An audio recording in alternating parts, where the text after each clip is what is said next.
Llevo un mes observando esta extraña casa, aunque sería más correcto decir no la casa en sí, sino la anciana propietaria. Y cuanto más la observo, más sospechoso me parece su comportamiento. Pero lo primero es lo primero. Nos mudamos al barrio hace poco. A mis padres les iba bien y nos mudamos de un estrecho piso de 2 habitaciones a una acogedora casa particular en una comunidad de casas de campo. El paisaje aquí era noble. El aire era limpio, los árboles eran árboles y el río estaba al alcance de la mano. No conocía a mucha gente aquí y mi principal diversión eran los prismáticos de campo de mi padre. Instalé una especie de cuartel general en el desván de la casa y me pasaba horas y horas observando las casas vecinas y a sus habitantes. Era verano y tenía todo el tiempo del mundo. Mis padres trabajaban las 24 horas del día y yo estaba prácticamente solo. En el mes que llevaba viviendo allí, había conseguido conocer las costumbres de todos los habitantes de esta parte del pueblo. El tío Petya caminaba triste hacia el trabajo por la mañana. Al parecer, ayer se divirtió y bebió demasiado alcohol. Vuelve del trabajo balanceándose y canturreando para sí mismo. Sabía quién vivía y respiraba que, para un chico observador de 15 años, no era nada difícil. Pero el comportamiento de la anciana que vivía al otro lado de la calle seguía siendo un misterio para mí, y llevaba muchos días dándole vueltas. Estaba sola y vivía en una casa grande con las ventanas bien cerradas. Todo el perímetro de su propiedad estaba cercado por una alta valla metálica. Una vez a la semana, aproximadamente, salía por la mañana hacia la parada del autobús, cargada de enormes bolsas. Hacia las 2 o las 3 de la tarde regresaba, ya no sola, sino acompañada por 2 o 3 adolescentes. Le ayudaban a llevar las mismas bolsas que había cargado ella sola solo 3 o 4 horas antes. Pero la extrañeza no terminaba ahí. Por lo general, los misericordiosos ayudantes llevaban las bolsas directamente a la casa, y desde el momento en que la puerta principal se cerraba tras ellos no había vuelto a verlos. No sé a dónde van. Después de todo, no habían salido por la noche. Sin embargo, para confirmar o desmentir esta información decidí esperar a que vinieran los siguientes ayudantes y hacer guardia hasta el final. La semana pasó volando. Todo siguió el mismo guión. 2 adolescentes llevaron las bolsas a la casa y se desvanecieron en el aire. Me abastecí de provisiones y empecé a vigilar. A mis padres no les sorprendió que me tocara la guardia nocturna. Les dije que mi intención era ver el eclipse de luna, que iba a ocurrir un día. De acuerdo, Andrew, por supuesto, dijo mi madre con simpatía, fingiendo desesperadamente que estaba realmente interesada. Me quedé despierto toda la noche observando el eclipse de la misteriosa anciana. Pero nadie salió de casa ni ese día ni el siguiente. Esto me causó mucha curiosidad. La anciana era totalmente despreocupada y pequeña y frágil. No creía que pudiera haber hecho daño a 2 o incluso 3 adolescentes a la vez. Algo no iba bien. Me inquietaba y me juré a mí mismo que averiguaría qué era a toda costa. Estamos en la era de la tecnología avanzada y decidí investigar un poco en internet. Resultó que en los últimos 6 meses habían desaparecido 8 adolescentes en la ciudad. El sitio web de la policía publicaba sus fotos, ropa, edad, altura, peso, etc.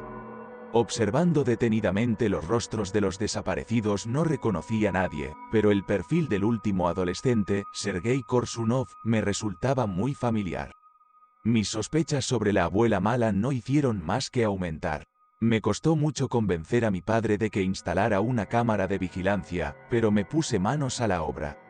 El objetivo de la cámara captó la entrada a la guarida de la misteriosa anciana y me resultó más fácil vigilar. La imagen mostrada en el monitor sirvió a mi propósito. Una vez, cuando me disponía a acostarme, vi por casualidad a una anciana con un equipaje de mano que salía por la puerta al otro lado de la carretera. Decidí seguirla, así que me vestí a toda prisa y salí, procurando no hacer crujir las tablas del suelo. Pude ver a la anciana en el camino iluminado por la luna. Se movía de un lado a otro y era evidente que llevaba algo pesado. De repente, se desvió de la carretera y caminó por el sendero que llevaba al río. La seguí como una sombra y tuve cuidado de no pisar por miedo a que me pillara. A la orilla del río, la anciana arrojó primero una bolsa y luego la otra al agua con una fuerza asombrosa para ella. Ambos fardos emitieron un sonido gorgoteante y se hundieron hasta el fondo. La mujer miró atentamente a su alrededor y se dirigió hacia la casa. Me acerqué en silencio al lugar donde la abuela había depositado su carga antes de deshacerse de ella. En cuanto toqué la hierba enmarañada con la mano, tuve que apartarla. Estaba manchada con algún tipo de líquido pegajoso. Me llevé la mano a los ojos y me di cuenta de que era sangre. Me sentía incómoda y tenía la cabeza nublada. Me alejé despavorida del lugar, luchando contra las náuseas que sentía en la garganta. Estaba en casa, bajo la manta, y me temblaban las manos. ¿Era la anciana del diente de león una asesina? ¿Cómo podía ser? La única forma de averiguarlo era entrar cuando la anciana trajera a sus invitados. No tuve que esperar mucho. Una lluviosa mañana de viernes, la enigmática abuela volvió a salir. De nuevo la seguí como un espía. La anciana caminaba con seguridad, como si no llevara una pesada carga, sino una bolsa de algodón. Al acercarse al centro de la ciudad, empezó a agacharse visiblemente sobre una pierna, se inclinaba y se movía muy despacio. Sus bolsas casi se arrastraban por la acera. La anciana suspiraba apenada y se lamentaba de su mala vida. No tardó en montar un espectáculo. 2 chicos, más o menos de la misma edad que yo, se ofrecieron a ayudarla. Oh, nietas, muchas gracias. Respetada vuestra abuela, ¿me ayudáis a llevarla a casa? Sí, qué bien, se alegró la anciana. Los chicos cogieron las bolsas y la siguieron. Yo sabía más o menos lo que seguiría, así que decidí asegurarme. Sabía dónde guardaba mi padre la llave de la caja fuerte con la pistola y la munición. La caza siempre había sido su pasión, así que, por primera vez, me alegré de que mi padre fuera tan acaparador. Cuando abrí la puerta metálica, descolgué la pistola y cogí algo de munición por el camino. Tras pensarlo un momento, decidí sacar unas cuantas más de la caja. Al anochecer, me dirigí hacia la ominosa casa. No había tiempo que perder, y cada minuto era precioso. Cuando llegué a la puerta, escuché, ¿había alguien? Tiré el arma y trepé por la verja sobre las manos. A través de los postigos cerrados, penetró tímidamente un rayo de luz. Cargué la carabina y me dirigí hacia la puerta. Para mi sorpresa, estaba abierta. Se balanceó sobre los salientes oxidados y emitió un desagradable chirrido que resonó en el silencio de la enorme casa. Las manos y las palmas de las manos se me humedecieron al instante y empuñé el arma con fuerza, dispuesto a abrir fuego en cualquier momento. Xenia, ¿eres tú quien anda por ahí? ¿Por qué no has cerrado la puerta? Dijo una voz chirriante y anticuada. Deja de deambular, que pronto vamos a cenar, continuó mi abuela. El corazón se me subió a los talones y me latía como el de un conejo. La anciana estaba ocupada dando golpecitos con lo que evidentemente era un hacha y canturreando para sí misma. Me acerqué cautelosamente a través de la puerta entreabierta de la cocina. Inmediatamente me invadió el olor a sangre, como en el matadero, y el olor a carne asada. Contuve las arcadas y me obligué a contemplar el horror de la escena.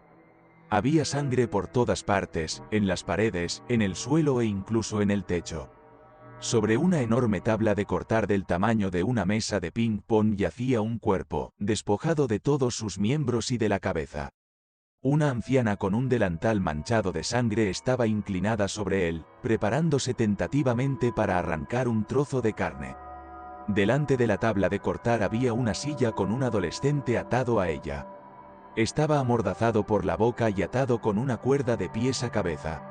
Sus ojos se abrieron de horror y desesperación. Cerré la voluntad en un puño, abrí la puerta e irrumpí en la cocina del infierno con un grito. La anciana me miró boquiabierta y avanzó hacia mí con un enorme cuchillo de trinchar. Nunca he sido un héroe, así que no me la jugué y apreté el gatillo. Sonó un disparo y el retroceso me empujó contra la pared. Pero si aún así salí relativamente bien parado, la anciana quedó salpicada por la carga de disparos por toda la cocina, destrozando su feo cuerpo en pequeños pedazos. Evitando mirar lo que quedaba de ella, empecé a desatar al niño mugiente. Miraba desesperado y se retorcía como un poseso. Lo ignoré y traté de liberarlo de las ataduras lo más rápido posible.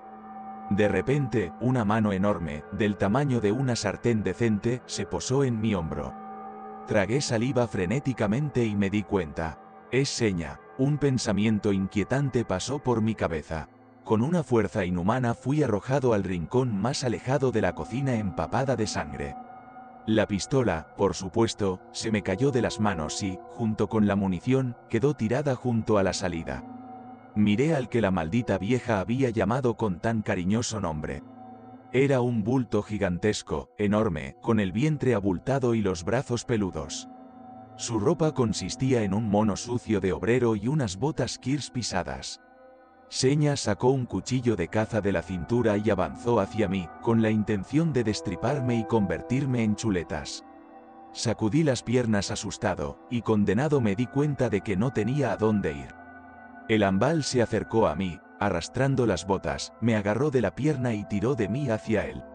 Luché contra él, pero apenas pude igualar mi fuerza con la del gigantesco demonio. Todos los momentos importantes de mi vida pasaron ante mis ojos, la guardería, la escuela y mi primer tímido beso. De repente se oyó un fuerte disparo y una ola de calor me envolvió. El enorme ogro se desplomó y empezó a caer encima de mí. Apenas pude esquivarlo antes de que su carcasa elefantina se desplomara con todo su cuerpo en medio de la cocina. Tenía un enorme agujero en la espalda y un lago de sangre. Levanté la vista interrogante y me di cuenta. El chico al que había desatado había conseguido liberarse por completo mientras yo intentaba luchar contra el caníbal. Cogió la pistola y disparó a la diana como si fuera una galería de tiro. Lo siento, yo, apuntaba a la cabeza, pero le di en la espalda, dijo avergonzado el chico, y se tapó la boca con las manos. No, eres bueno, has matado al cabrón, ¿verdad? Por cierto, me llamo Andrew. ¿Y tú? Le pregunté, dándole una palmadita en el hombro. Kirill respondió en voz baja. Bueno, Kiriuja, vámonos de aquí, antes de que venga alguien más, dije, y tiré del chico conmigo.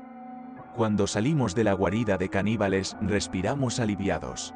Ya en la comisaría, me enteré de que la madre y el hijo habían arruinado más de una docena de vidas.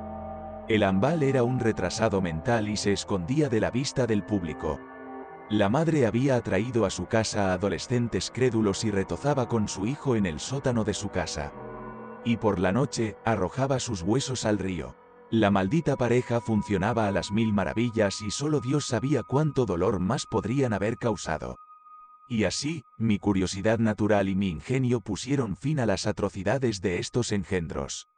Aún recuerdo con un estremecimiento de mi corazón el horror que vi en aquel sótano de pesadilla.